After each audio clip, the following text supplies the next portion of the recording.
नमस्कार। Yoga with Vijay YouTube channel में आपका बहुत बहुत स्वागत है। करें योग और रहें निरोग, इसी संकल्प के साथ आज का अभ्यास शुरू करेंगे।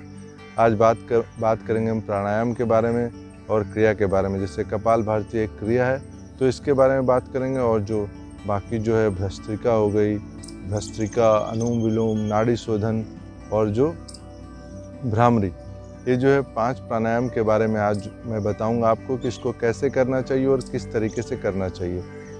मेरे फ्रेंड हैं, उन्होंने कहा कि उन्हें प्राणायाम को लेकर कुछ कन्फ्यूज़न है कि उसे कैसे करना चाहिए। वो ऐसा कर सकते कि एक बार इसे कर लिया 5 मिनट, फिर उसे कर लिया, फिर दोबारा फिर से उसे कपालभाति 5 मिनट कर लिया कपालभाति, और फिर 5 मिनट अनुलोम विलोम कर लिया, फिर से फिर से कपालभाति किया, फिर से। तो इस तरह का कन्फ्यूज़न जो किसी के भी माइंड में है कि इसे किस तरह से करना चाहिए, आज मैं उसके बारे में बताऊंगा कि इसको कैसे करना चाहिए। जब भी आप प्राणायाम करें या क्रिया करें तो एक क्रम में करें। जो आप कर रहे हैं पहले उसे ख़त्म करें, फिर उसे ख़त्म करके जो आगे बढ़े तो उसके बाद दूसरा करें, फिर उसके बाद तीसरा करें, और फिर उसके बाद चौथा करें। इस क्रम में करें तो इसका लाभ है सही तरीके से आपको मिल पाएगा।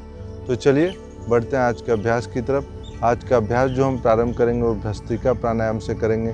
बहुत ही हल्के फुल्के अंदाज में करेंगे, जो कि सामान्य तरीके से कोई भी कर सके उस अंदाज में।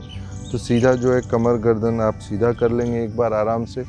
थोड़ा सा इससे पहले अगर कोई आसन करते हैं तो सबसे पहले आसन कर लीजिए, और आसन को ख़त्म करने के बाद आप प्राणायाम कीजिए और कपालभाति क्रिया कीजिए।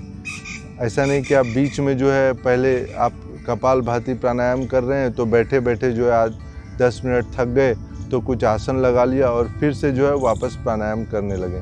ऐसा नहीं करिए।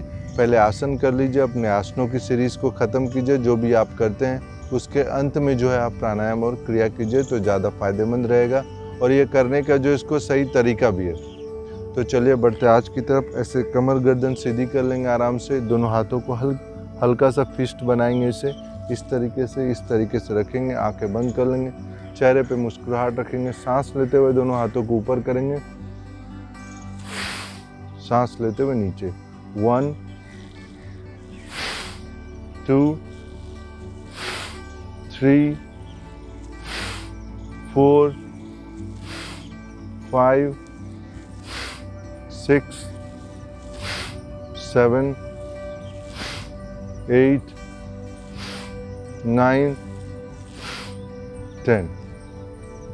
ये था 10 बार हमने अभ्यास किया भस्त्रिका प्राणायाम का, बहुत ही हल्के अंदाज में। अगर आपको किसी तरह की परेशानी आपने नहीं किया है तो इस तरीके से करें, जिससे आपको समझने में मदद मिलेगी कि आप कर क्या रहे हैं।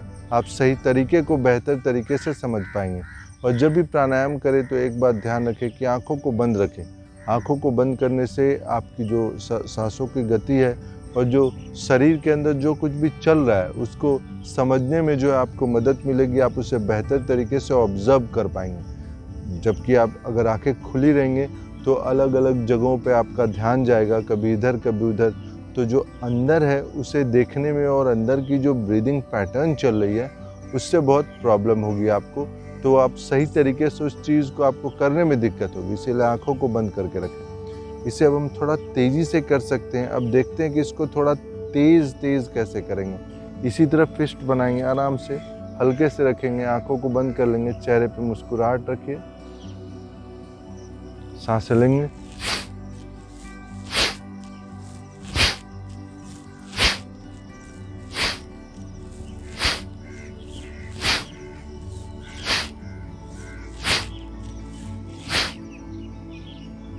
ये मैंने 10 बार तेज़ किया। फिर दोनों हाथों को आप रख ले इधर से। आप ध्यान या चिन्ह मुद्रा में आ जाएं, चेहरे पे मुस्कुराहट। और जितनी देर आपने उसे किया है, मैं 10 बार कर रहा हूँ, आप इसे 30 बार भी कर सकते हैं। तो आप अगर 30 बार किया है तो फिर 30 बार इसी तरह ध्यान या चिन्ह मुद्रा में आपको सांसों को सामान्य करने के लिए बैठना है। जब आप करते हैं तो आपकी सांसें तेज़ हो जाती है। फिर जब आप थक जाते हैं, अपने मैक्सिमम कैपेसिटी तक पहुंच जाते हैं, तो वहाँ रुक जाएं। वहाँ पे आराम से सांसों को फिर से सामान्य होने दें, और फिर से अगले चक्र और अपने अगले राउंड की तरफ बढ़ें। इस तरीके से करें तो आपको ज़्यादा बेनिफिट रहेगा। तो ये था भ्रष्टिका प्राणायाम। अब मैं जो है आपको बताता हूँ कपालभाति जो है आपको कैसे करना चाहिए। इसी तरीके से रहें। सबसे पहले अगर आप सही तरीके से नहीं कर पा रहे हैं तो एक हाथ अपने पेट पे रख लें, सांस लें। 1 2 3 4 5 6 7 8 9 10। फिर जो है आपने 10 बार किया। अगर 10 बार में आपको लगा कि आपको रेस्ट लेना चाहिए, अगर आप 20 से 30 बार कर पा रहे हैं तो वैसे रेस्ट लेना चाहिए। तो उतने करने के बाद उतनी ही देर जो है रेस्ट में आंखें बंद करके फिर जो है जो अगले चक्र और अगले राउंड की तरफ बढ़ें। इस तरीके से धीरे धीरे आप शुरुआत कर सकते हैं। एक स्ट्रोक एक बार में धीरे धीरे, और आंखें बंद रखेंगे तो जो ब्रीदिंग पैटर्न है पेट के अंदर जाने की वो आप समझ पाएंगे। सांस जो है आपको बाहर छोड़ना है। सांस खुद ब खुद अंदर आ जाती है कपालभाति क्रिया में। जैसे आप सांस लेते हैं, सांस छोड़ा तो सांस अब खुद ब खुद अंदर आ गई, फिर से छोड़ा, खुद ब खुद सांस अंदर आ गई। तो एक स्ट्रोक करते हैं आप, उसी तरह आप एक बार में कोशिश करें कि 20 से 30 स्ट्रोक करें, और जब आप थक जाएं तो उतनी देर जो है सांसों को सामान्य होने दें। फिर जो है अगले क्रम और अगले राउंड की तरफ बढ़े।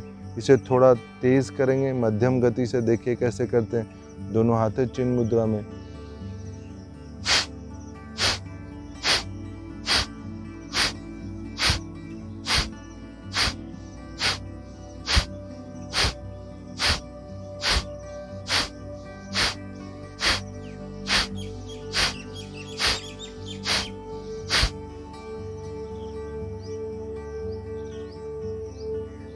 मैंने इसे 30 टाइम्स किया।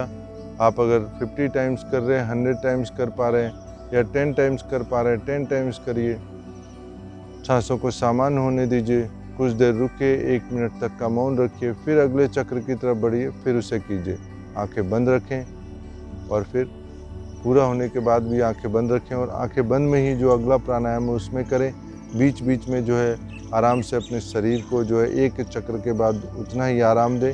फिर जो है अगले चक्र अगले राउंड की तरफ बढ़े। अब जो मैं बढ़ूँगा, अगला जो है ये दूसरा हो गया। एक तीसरा जो है वो अनुलोम विलोम प्राणायाम है और नाड़ी शोधन है। दोनों में थोड़ा सा फर्क है। अनुलोम विलोम में क्या है कि जैसे अपने आपने दोनों इस तरह उंगलियों को लिया, एक आपकी मध्यमा है, एक आपकी जो है ये इंडेक्स फिंगर है। दोनों को यहाँ पे रखना है आपको, भ्रू मध्य आईब्रो सेंटर के बीच में। आईब्रो सेंटर के बीच में रखने के बाद अपने लिटिल फिंगर और रिंग फिंगर के साथ जो है आपको बाईं नाक को बंद करना है। अंगूठों को भी आपको फ्री रखना है, क्योंकि आपको राइट नोस्ट्रिल को भी बाद में बंद करना पड़ेगा, इसीलिए। अब जो जब आप आंखें बंद करते हैं इसमें, तो सबसे पहले जो अपने 2 उंगलियों से लेफ्ट नोस्ट्रिल को बंद करते हैं। आराम से सांस लेते हैं। एक,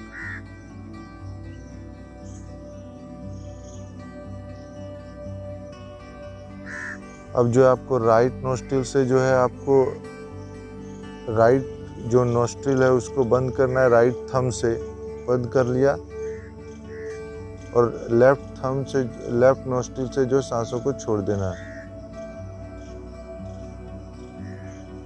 फिर जो लेफ्ट नोस्ट्रिल से धीमी धीमी जो सांसों को लेना है।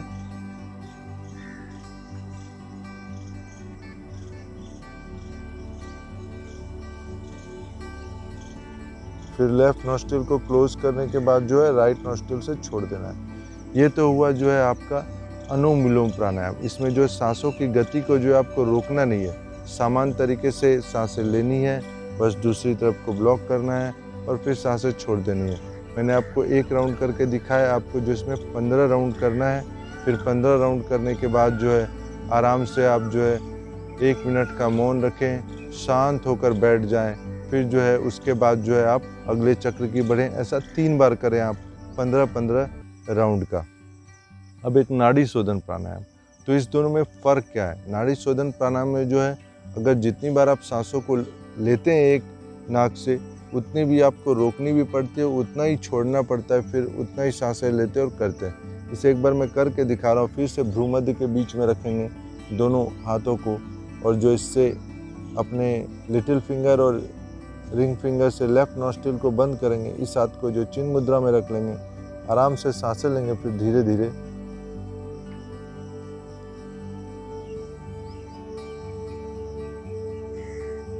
1 2 3 4 5 के क्रम में आपने सांसें लिया, दोनों नाक को पकड़े, 1 2 3 4 5 सांसें रोकी, 5 यहाँ पे, फिर 1 2 3 4 5 सांसें छोड़ दी, फिर से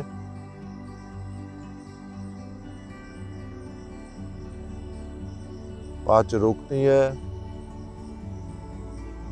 और 5 काउंट छोड़ देना है। इस तरह मैं आपको 5 काउंट बता रहा हूँ, लेकिन अगर आपकी कैपेसिटी 20 काउंट है, 25 काउंट है, अगर आप 1 मिनट तक एक नाक से सांस ले सकते हैं तो 1 मिनट तक ही आपको ऐसे रोकना है और फिर एक दूसरे जो लेफ्ट नॉस्ट्रिल से 1 मिनट छोड़ना है, फिर 1 मिनट लेना है, फिर 1 मिनट रोकना है, फिर 1 मिनट छोड़ना है। तो ऐसे आपका एक चक्र पूरा होगा। एक चक्र को जो है पूरा होने के बाद जो है आप जो है 15 बारी से करें। फिर से जो है आप आराम से बैठ जाएं, 1 मिनट जो है शांत अवस्था में, मतलब शांति से बैठें और फिर जो है फिर अगले राउंड की तरफ बढ़ें, अगले चक्र की तरफ। उसको पूरा होने के बाद अगले तरफ बढ़ेंगे। अब जो मैं आपको भ्रामरी के बारे में बता रहा हूँ कि भ्रामरी को करते कैसे हैं और इसका सरल तरीका क्या है। इसको 2 तरीके से करते हैं। एक जो ऐसे करते हैं, आराम से आप अपने जो इंडेक्स फिंगर को कानों में डाल लीजिए और आपको भौरे की तरह कंठ से जो है हम की आवाज़ जो है भौरे की तरह निकाल ली है। दूसरे में जो है आपको एक उंगलियों को जो बस रखना है, इसको दबाना नहीं है बहुत तेज़ी के साथ, और अपने जो है इंडेक्स फिंगर को यहाँ पे, मिडिल फिंगर को आँखों पे, अपने जो है रिंग फिंगर को दोनों नॉस्ट्रिल से बाहर, और अपनी जो है अपनी उंगली को जो है लिटिल फिंगर वो आपके जस्ट होठों के ऊपर रहेगी और अंगूठा जो है कान के अंदर चला जाएगा। अब एक गहरी सांस लेंगे।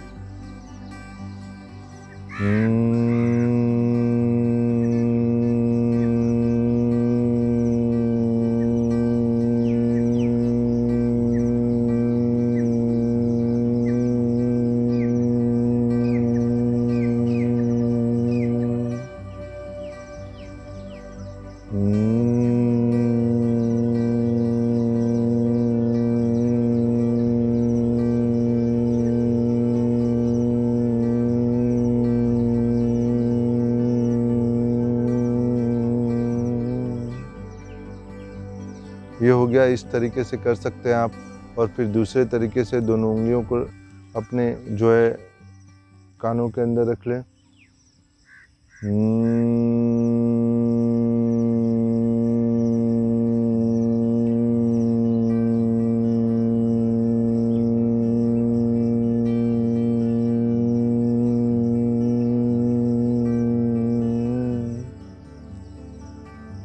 इस तरीके से एक सांस में जो है आप एक बार कर सकते हैं। फिर जो है उसके अगले चक्र की तरफ आप बढ़िए तो उसमें जो है कोई दिक्कत नहीं होगी।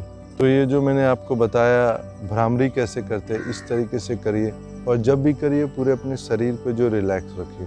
अगर आपको किसी तरह के करने में दिक्कत आ रही है, आपको बैठने में दिक्कत है, तो इन सारे चीज़ों को आप जो है बिस्तर पे बैठ के कीजिए, दीवार पे टेक लगा के कीजिए, अपने सोफ़े पे भी कर सकते हैं, आप चेयर पे भी कर सकते हैं। जिस तरीके से आप कंफर्टेबल हैं वो पहले देख लें, उस हिसाब से करें, क्योंकि इसमें आपको लंबे समय तक जो है कमर सीधी करके बैठना पड़ सकता है।